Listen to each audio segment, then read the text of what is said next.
It's August 25th, 2023. I'm Todd Dunn. Today I'm aboard my Allied Princess 36 Sequester. I'm doing this video on board the boat today because it's raining, it's windy. We're supposed to have winds up around 30 knots today.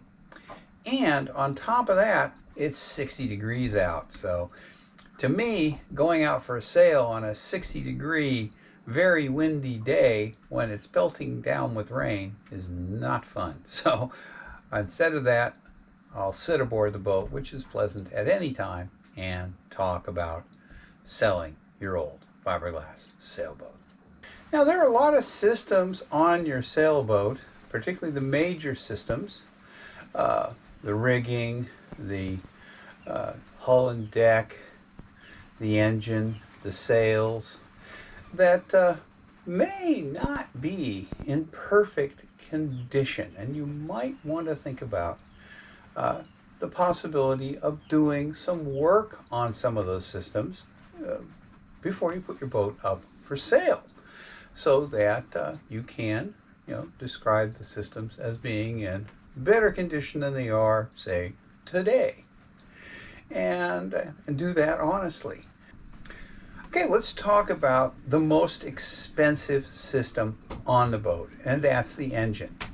A new engine for a boat like Sequester here, 36-foot boat, could easily cost $20,000 if you hired the installation done.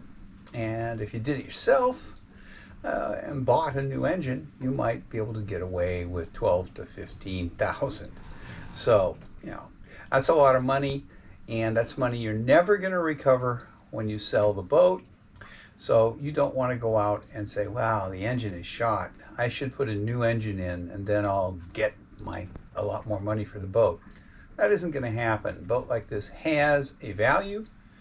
This boat's probably somewhere in the 30,000 range, so spending $20,000 on a new engine might push you into the upper end of the 30,000 range. It might mean that the boat sells for 35,000 rather than sitting on the market for 2 years at 30,000. But that's a big factor. But there are some things you can do. The first thing you want to do is make sure the engine starts.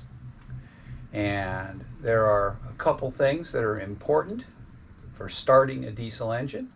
Diesel engine needs good, clean fuel.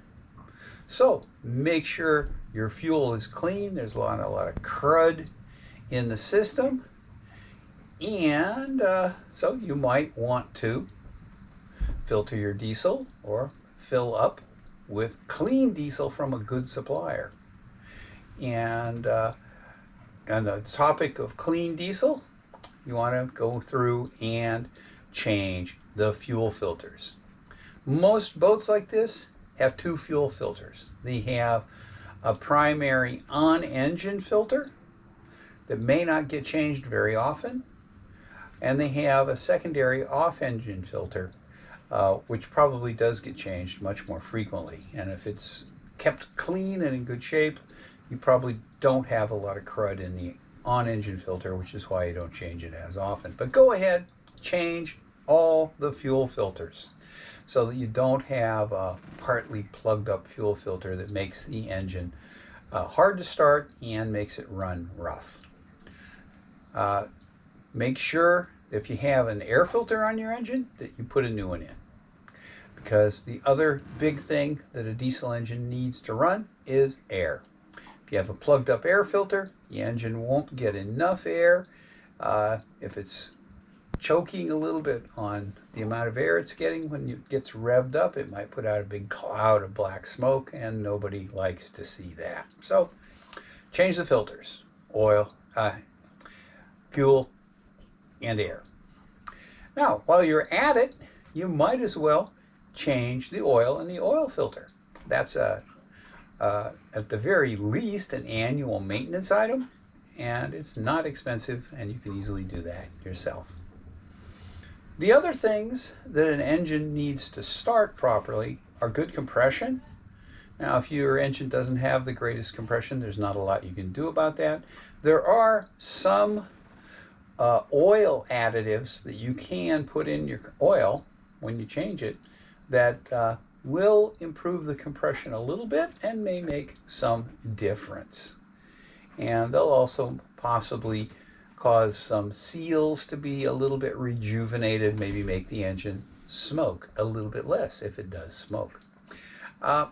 And the other big thing is you need enough electric power from the batteries to crank the engine over.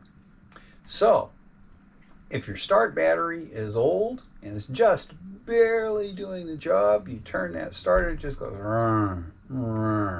and then maybe after 4 or 5 turns, the engine catches and starts. That's not good.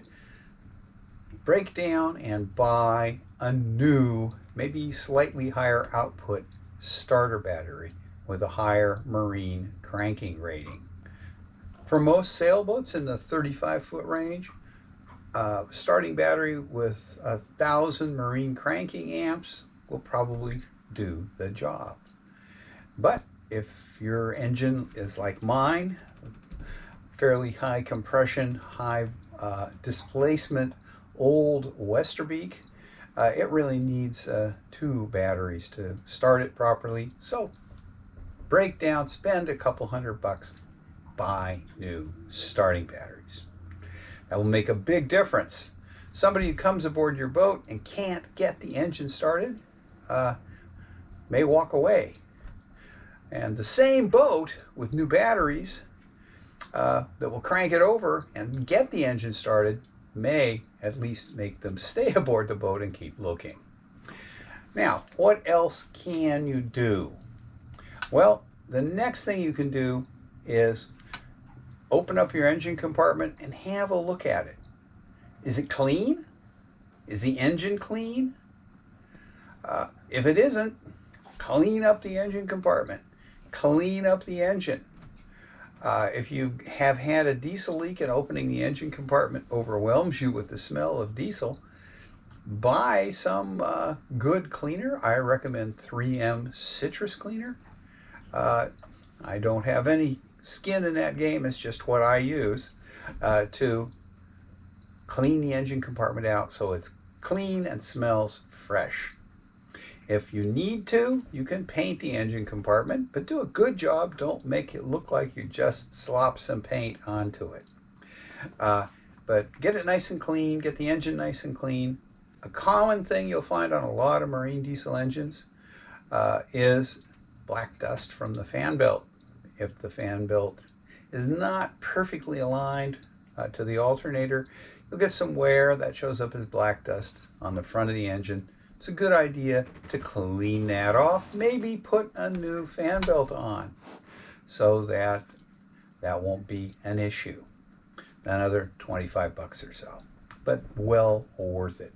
So, and the final thing you can do is if your engine does have some issues, be upfront about them. Explain them. Don't try to hide them. Mention them in your description.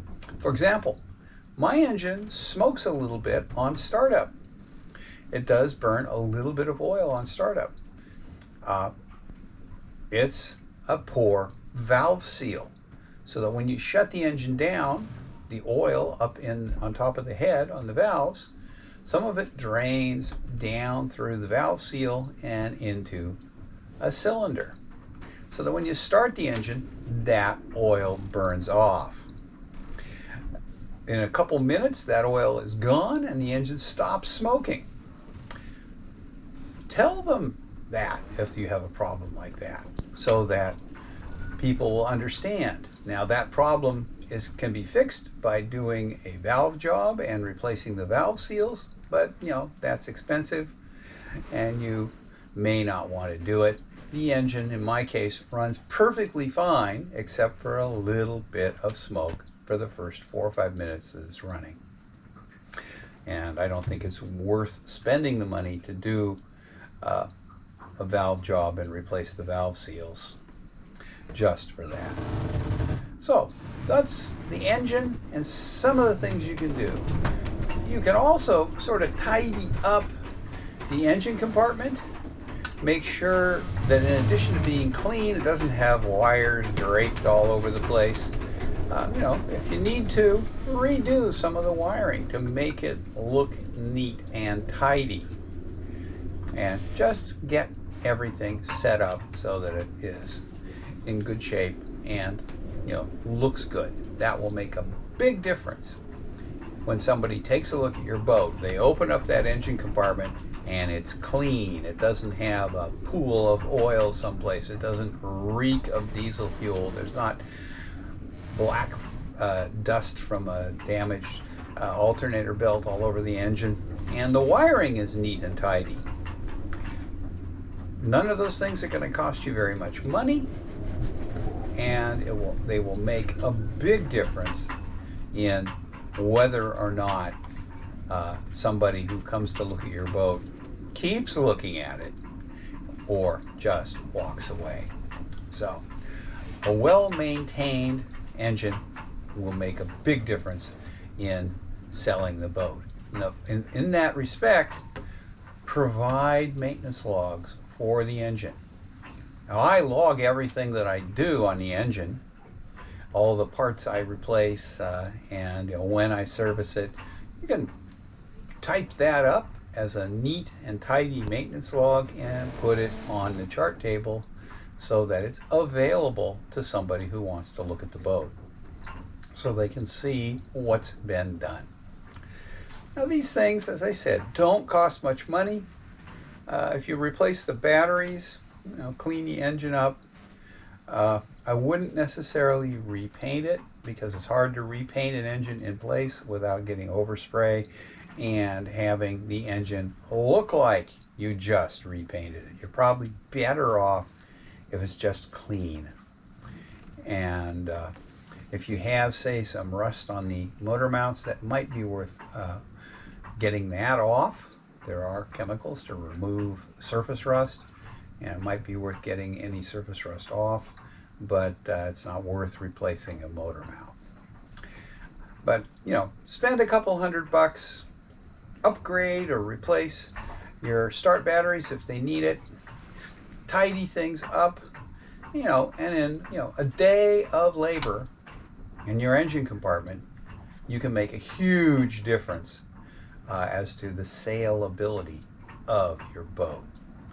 And be honest about it in your description. So that's that. Oh yeah, and as far as being honest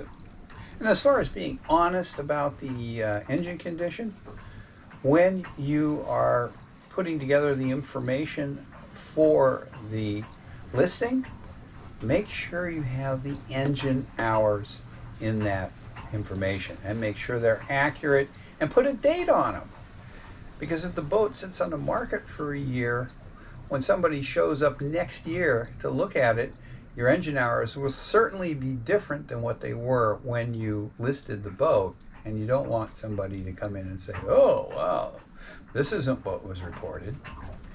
Put a date stamp on it.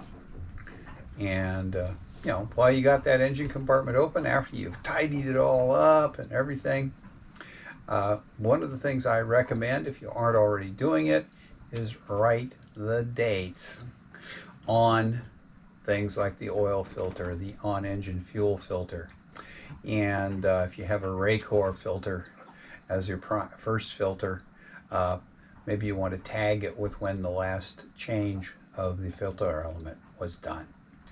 So, simple things, don't cost much money, make a big, big difference when it comes to getting somebody to go beyond just making a first look at the boat and walking away because the engine is a disaster area, at least in appearance.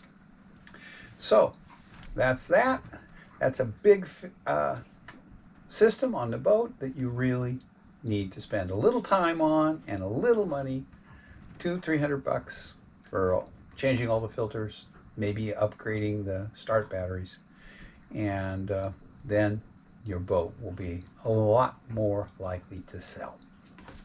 So next time I'll talk about some of the other systems, the rig, the hull and deck, issues you're likely to have on an old fiberglass sailboat, and what you can do about them, and what issues you just want to make sure you're accurately describing, because they will show up in survey, and some of those issues will cause somebody to walk away from the boat.